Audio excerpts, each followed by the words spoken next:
नमस्कार, hot topic में आपका स्वागत है। मैं हूं अखिलेश शर्मा। आज पीएफआई पर प्रतिबंध लगते ही देश भर में सियासी तूफान मच गया। पीएफआई के बचाव में तो विपक्षी दल नहीं उतरे, लेकिन उन्होंने आरएसएस की पीएफआई से तुलना शुरू कर दी। कुछ नेताओं ने खुलकर मांग की कि जिस तरह पीएफआई पर प्रतिबंध लगाया गया, वैसे ही आरएसएस पर भी प्रतिबंध लगा देना चाहिए। सबसे पहले लोकसभा में कांग्रेस के चीफ व्हिप और केरल से सांसद के सुरेश ने यह मुद्दा उठाया। असदुद्दीन ओवैसी ने भी कहा कि वे पीएफआई का समर्थन तो नहीं करते, लेकिन प्रतिबंध का भी समर्थन नहीं करते, और सरकार ने दक्षिणपंथी बहुसंख्यकवादी संगठनों पर प्रतिबंध क्यों नहीं लगाया।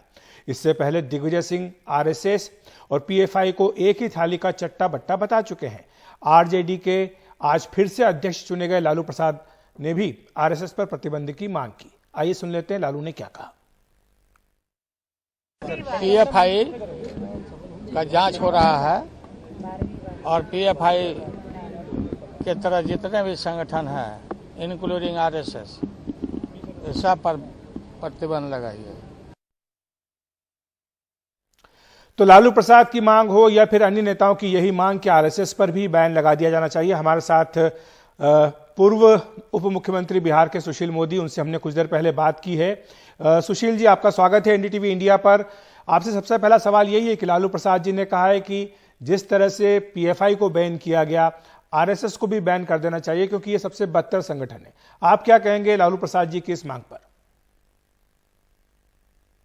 देखिए, मैं तो चुनौती देता हूं लालू यादव को। अगर हिम्मत है तो बिहार में आरएसएस पर प्रतिबंध लगाकर दिखलाएं। लालू जी की सरकार है, बिहार में जो चाहे कर सकते हैं, लगा दे बैन।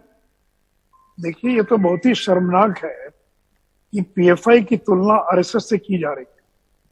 आरएसएस से किसी का वैचारिक मतभेद हो सकता है, लेकिन उसकी देशभक्ति, उसकी निष्ठा, उसके अनुशासन पर आज तक कभी किसी ने अंगुली नहीं उठाई है। और पीएफआई जिसका सीरिया, इराक, अफगानिस्तान, बांग्लादेश के आतंकी संगठनों से संबंध है, जो एक खास वर्ग के युवकों को हथियारों की ट्रेनिंग देकर दूसरे वर्ग के विरुद्ध भड़काने का काम करता है, जिस पर दर्जनों लोगों की हत्या का आरोप है, जो विदेशों से चंदा इकट्ठा करके और भारत में अपनी गतिविधियों का संचालन कर रहा है। और पिछले दिनों जब पटना के फुलवारी शरीफ में रेड हुआ था पुलिस का, और जो दस्तावेज पकड़े गए थे, उस दस्तावेज में यह भी था कि 2047 तक भारत को मुस्लिम राष्ट्र बनाना है। तो जब इतने प्रमाण है उसका आतंकवादी संगठनों से संलिप्त होने का, और वैसी स्थिति में जब भारत सरकार ने प्रतिबंध लगाया है, उसका स्वागत करने के बजाय वोट बैंक की राजनीति के कारण इस प्रकार की बयानबाजी कर रहे हैं। और कहीं ना कहीं पीएफआई के समर्थन में चाहे दिग्विजय सिंह हो, लालू यादव हो, शिवानंद तिवारी हो, ललन सिंह हो, ये तमाम महागठबंधन के लोग पीएफआई के समर्थन में खड़े दिखाई पड़ रहे हैं। लेकिन सुशील जी, नीतीश कुमार भी किसी जमाने में कहते थे कि आरएसएस मुक्त भारत होना चाहिए। अब तो लालू जी के साथ आ गए हैं, तो क्या आपको लगता है कि दोनों अगर मिल गए तो बिहार में निश्चित तौर पर कार्रवाई हो सकती है? वही करें कि दिखाएं ना हिम्मत। देखिए, जितनी बार आरएसएस पर प्रतिबंध लगाने का जिसने काम किया, उतनी ताकत के साथ आरएसएस उभर कर आई है। इसलिए मैं तो चुनौती दे रहा हूं कि अगर आरएसएस आतंकी संगठन है, वो पीएफआई के समकक्ष है, तो लगा दे प्रतिबंध। हिम्मत दिखाएं प्रतिबंध लगाने की, हम मुकाबला करेंगे उनका। दूसरी तरफ दिग्विजय सिंह है, उन्होंने कुछ दिन पहले कहा था कि पीएफआई और आरएसएस दोनों एक ही थाली के चट्टे बट्टे हैं। आज जो कांग्रेस के चीफ व्हिप हैं के सुरेश, वो भी आरएसएस पर बैन की मांग कर रहे हैं। तो केवल आरजेडी ही ऐसी पार्टी नहीं है, बल्कि कांग्रेस के भी कुछ नेता इस तरह की मांग कर रहे हैं। इसलिए तो मैं कह रहा हूं ना कि कांग्रेस शासित राज्यों में लगा दे बैन। राजस्थान में है ना उनकी सरकार, पहले अपनी सरकार तो बचाइए। 2 राज्यों में सिमट गई है कांग्रेस और आरएसएस पर बैन लगाने की बात कर रही है। मैं तो चुनौती दे ही रहा हूं कि अगर आरएसएस सांप्रदायिक है, आरएसएस अगर आतंकवादी संगठनों से, इसका लोगों से संबंध है, तो लगा दे प्रतिबंध। मैं तो चुनौती दे रहा हूं, लगाकर दिखलाएं। लेकिन देखिए, ये लोग हर चीज को वोट बैंक से जोड़ लेते हैं। एक वर्ग विशेष को खुश करने के लिए इस प्रकार की बयानबाजी की जा रही है। और ये सिद्धारमैया कौन है कर्नाटक में? जो मुख्यमंत्री थे उन्हीं के कार्यकाल में 2013 में पीएफआई के 1600 लोगों पर मुकदमा वापस लिया गया था, क्योंकि एक बाई इलेक्शन था, चुनाव में वोट चाहिए था। और आज पीएफआई बिहार से ज्यादा तो केरल में, कर्नाटक में, तमिलनाडु में, दक्षिण के राज्यों में सक्रिय है। जिस प्रोफेसर का हाथ काटा था वो प्रोफेसर कौन था, जिसकी शायद बाद में मृत्यु हो गई। तो इतने प्रमाण हैं जिनके आतंकी संगठनों से संबंधित होने का, उसके बाद भी ये लोग पीएफआई के पक्ष में खड़े दिखाई पड़ रहे हैं। ये तो सिमी का पुराना स्वरूप है, और ये सिमी जो था वही बदलकर पीएफआई बन गया, तरह तरह के संगठन बनाकर काम कर रहा है। तो देखिए, देश को जो ताकतें तोड़ने का काम करेगी, ये नरेंद्र मोदी की सरकार है। ऐसे तत्वों का मुकाबला किया जाएगा, ऐसे तत्वों को कुचल दिया जाएगा। लेकिन सुशील जी, आरएसएस की भूमिका पर पहले भी सवाल उठते रहे हैं। अगर हम पिछले 75 साल का इतिहास देखें तो 3 बार आरएसएस के ऊपर पाबंदी लग चुकी है। लगा दीजिए ना, अगर हिम्मत है तो लगा दीजिए बैन। कि लगा था बैन, इमरजेंसी का विरोध कैसे बैन लगा था?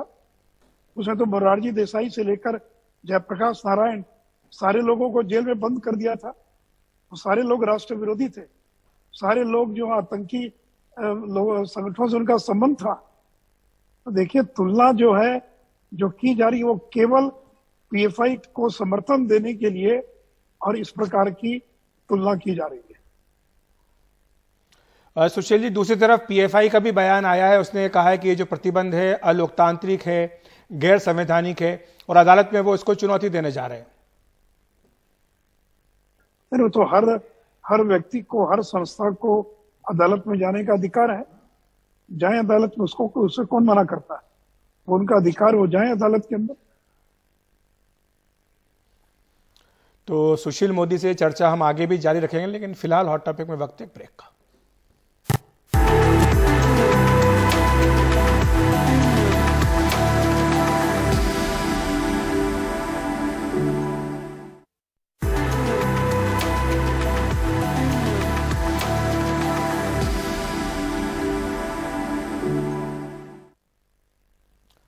लालू प्रसाद यादव आज एक बार फिर आरजेडी के निर्विरोध अध्यक्ष चुन लिए गए हैं। एक सवाल के जवाब में उन्होंने कहा कि वो चाहते हैं कि उनके बेटे और उप मुख्यमंत्री तेजस्वी यादव बिहार संभालें। पहुंचाइएगा आप, और तेजस्वी को कब तक मुख्यमंत्री बन जाएंगे? टाइम पर इंतजार करिए। आप चाहते हैं कि तेजस्वी यादव बिहार संभालें? बिल्कुल, और नीतीश जी देश संभालें? सब लोग मिलकर संभालेंगे।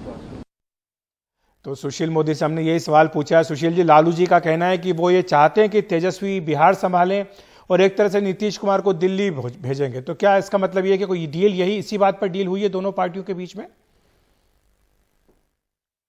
देखिए, डील तो यही लगती है, लेकिन नीतीश जी ना इधर के रहेंगे ना उधर के रहेंगे। मुख्यमंत्री की गद्दी तो चली जाएगी और प्रधानमंत्री का सपना तो फल ही चूर चूर हो गया।